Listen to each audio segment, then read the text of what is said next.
Fognini. We need McEnroe. We need Conde.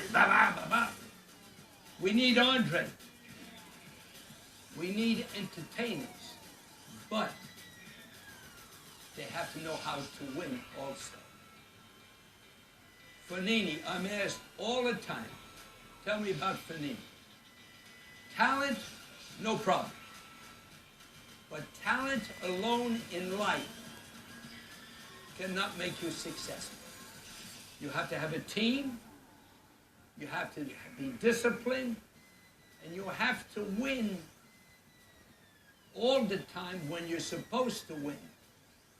But when you become maybe too loose, then positive things do not happen. But that shows you that talent alone is not enough to be successful in life.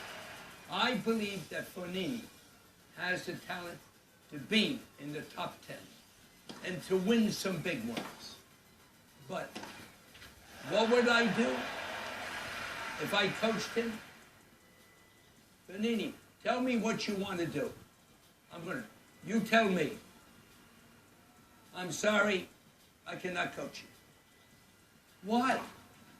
Because you didn't tell me you want to be a winner.